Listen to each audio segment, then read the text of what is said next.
Hello again. This is structural analysis and design, made fun and easy.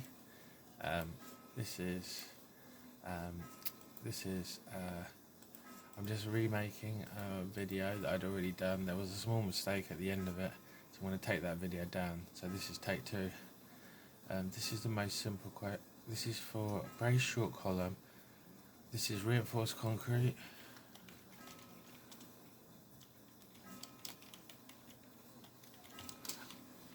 A braced short column and square pad foundations designed to BS8110 reinforced concrete. So looking at this question, this is the very simplest, this is one of the very most simplest pad designs you can ever get because it's concentrically loaded. So this this example is just to get started. There's much more complicated pad designs and column designs that you can do, but this is very easy, very straightforward one. So this is part 1 of 3.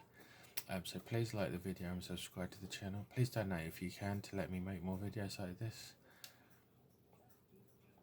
So to get started, first of all we need to look at the loading on the column and the base. So I just talked you through, we've got a square pad foundation. I'll just read the question then actually, and then we can work through the diagram. So question 7 is, this is a short braced square reinforced concrete column is required to resist unfactored dead load of 400 kilonewtons inclusive of column self-weight and an unfactored live load of 300 kilonewtons at the top level of its square pad foundation. The pad foundation is 2 by 2, that means plan dimension is 400 millimeters thick. Cover to the bottom reinforcement is 50 millimeters. So basically we've got pad foundation here. It's a square, so it's 2 meters long, 2 meters wide, and the thickness is 400 millimeters. There's the column here, the load on the top of it. So yeah, let's just work through the load. Oh yeah, so first of all, it doesn't say that in the question, but the load is concentric on the center of the column, so there's no overturning moments, there's no deflection induced moments on the column. We just look at the loading to start. Let's just look at the loading now, because that's the next second thing important. The actual load is we've got 2 cases. For the pad foundation design, we need, for the bearing pressures, we need the characteristic loads. For the column design and the reinforcement design, we need ultimate loads.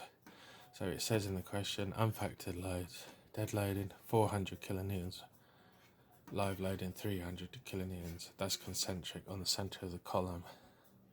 That's easy. So the factors of safety, so that's total 700 by the way. 300 plus 400. The factor of safety for loads to BS8110. Dead load is 1.4, live load is 1.6. So that's very, very simple. So the ultimate loads I've done in red here are 1.4 times 500, that's 560. And 1.6 times 300, that's 480. Add them up, that's total 1040. So now we know that the characteristic load on the column is 700 and the ultimate load on the column is 1040. So just to show you my maths working, 1.4 times 400 is equal to 400 plus 160. That's because it's 1 times 400 plus 4 times 400 over 10. That's a 0.4 times 400 part. 4 times 400 is 1600, divided by 10 is 160. So it's a 400 plus 160, that's 560. The second part of it is 1.6 times 3, the live load is 1.6 times 300 ultimate. Ooh, little typo on. 1.6 times 300, that's 480 kilonewtons. That's 300 plus 180, that's 300, and then 0.6 times 300 is the same as 6 times 300 divided by 10. And 6 times 300 is 1800, divided by 10 is 180. So you got 1.6 times 300 equals 300 plus 180. Yes, you don't need a calculator. You don't even need a calculator to work it out. That's simple. That's simple. So now we know that the characteristic load is 700 and the ultimate load is 1040 kilonewtons. So there's a couple of little things that aren't said on the question that I think quite important, or they're just worth noting. The actual height of the column is not given, only that it is short and braced. So between there and there, the actual height isn't given. Height of the column is not given, but it's you can say it's short. That means that it's just going to fail in compression. I'll do a little bit more in a second on that. And so when you take a cross section through the column, it doesn't actually say. Oh yeah, hold on. It says that it's a square reinforced concrete column, and so the pad is square because the dimensions given 2 by 2, but the column section is not given, but it's square. But it doesn't say the depth of the column or the width. So that reinforcement I've drawn is not to scale, but it's just to show the actual column dimensions are not given. Only that it's square, so we don't know. We don't know what it is. We don't know if it's 300 by 300 or 500 by 500. Not given. But so we know because it says it's a short column and it's braced. That means that it's going to fail in actual compression, not by moments, not by induced. It's not a slender column, so there's going to be no extra moments from the deflection. So in the first sheet, which we've just gone through, we've just looked at the dimension of the pad, looked at the column height, looked at concentric loading. So the loading is also concentric to start with, so there's no extra moments. We looked at the load factors. BS8110, dead load is 1.4, live load factor is 1.6. So now we can move on to, so it says part A of the question is determine whether four number T20 bars are sufficient to withstand the design actual compressive load in the ultimate limit state. So the exam technique is there's 36 minutes per question, 20 marks per question, so there's 1.8 minutes per mark. On this first part A, determine whether four number T20 bars are sufficient to withstand the design actual compressive load in the ultimate limit state. 5 marks equals 5 times 1.8 mins equals 9 minutes. So this part is giving you 9 minutes. I actually think this is maybe a little bit too long for the more than most people would need, but so determine whether four number T20 bars are sufficient to withstand the design actual compressive load in the ultimate limit state. So generally from BS8110 for short brace RC columns, the actual capacity is given by, and it's called and it's given by this equation. So NC, let's say that NC is the actual load capacity of the column.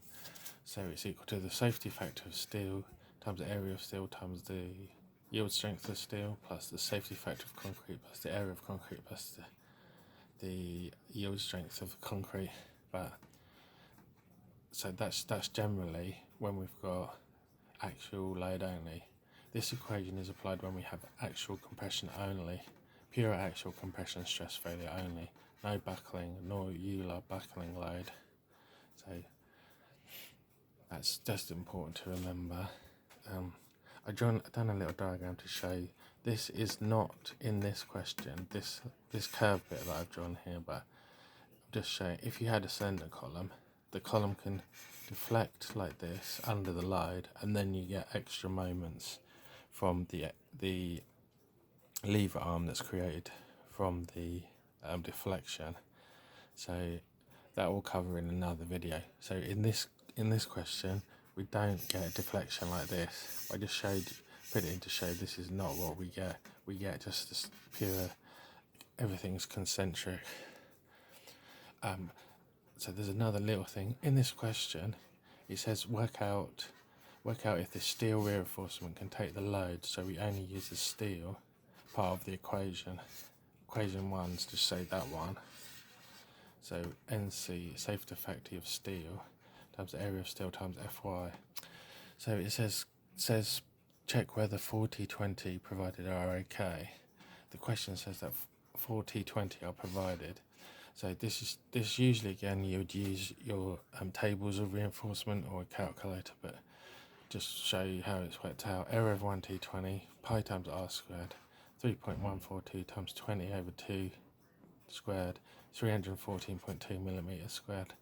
The area of a 4T20 equals to 4 times 314.2 equals 1256.8. Another bit of maths practice. So 4 times 314.2 is 4 times 300 plus 4 times 10 plus 4 times 4 plus 4 times 0.0. So that's 1200, 40, 12, 0.8. Sorry, not 12, 16, 60. It's 4 times 300 is 1200 plus 4 times 10, that's 40. So that's 1240 plus 16, that's 1250. 1256, sorry, times plus 0.8, 1256.8 millimeters squared.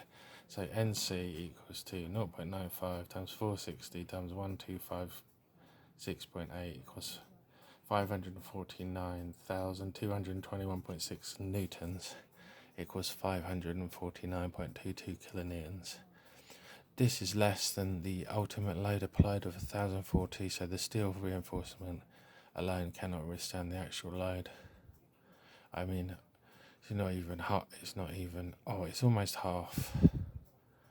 It's over half. I mean, sorry, it's just over half. The capacity for the steel is just over half the ultimate load, so doesn't work.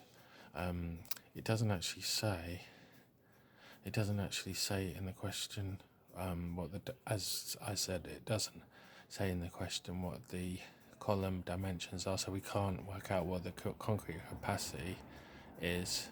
That means that there should be more capacity in the column in reality, because we've only just worked out the capacity of the steel, but it doesn't seem to say anything about that. It just says determine whether 4 numbered T20 bars are sufficient to withstand the design actual compressive load in the ultimate limit state, and they're not. It's just over half, so answer to part A is no. Okay, so moving on to part B, this is a lot easier. Check that the pressure beneath the foundation is within the safe bearing capacity pressure of 200 kilonewtons per meter squared. Exam technique, 4 marks, time allowed. So the four marks, so the time allowed is 4 times 1.8. So that's 4 plus 7.6 minutes. 4 plus 3.2 is 7 minutes. 7.6 minutes. So this is very simple again. This is probably the simplest part of the question. For checking bearing pressure under the base, we usually use the characteristic load. You say NC, that should be, so not N applied. N applied from the previous page is 700 kilonewtons, including the self-weight. The area of the base is 2 times 2, which is 4 meters squared. The bearing pressure under the pad, therefore, is the load divided by the area. This is very simple, isn't it? So the loading is then 700. So the bearing pressure under the pad is 700 divided by 4. That's 175 kilonewtons per meter squared. This is concentric loading, where sometimes you can get eccentric. Where this is eccentric, it's not the same, but I'll do that in another video.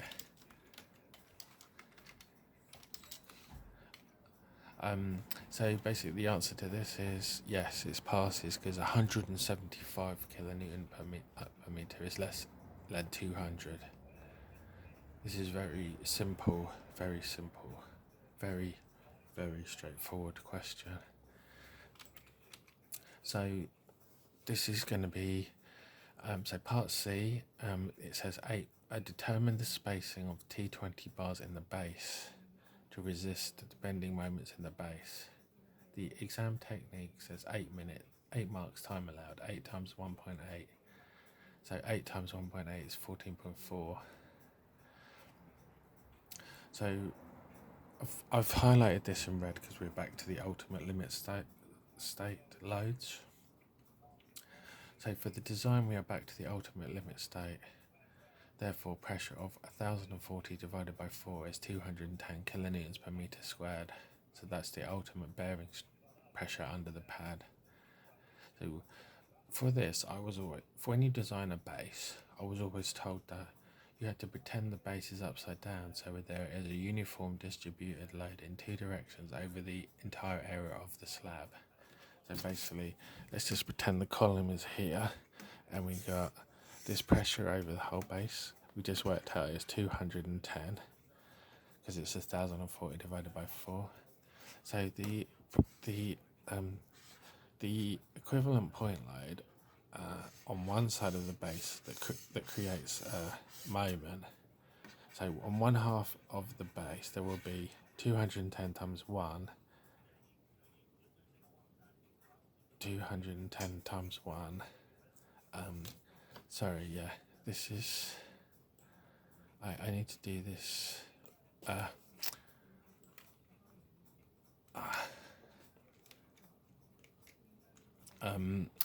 think I'm just gonna have to.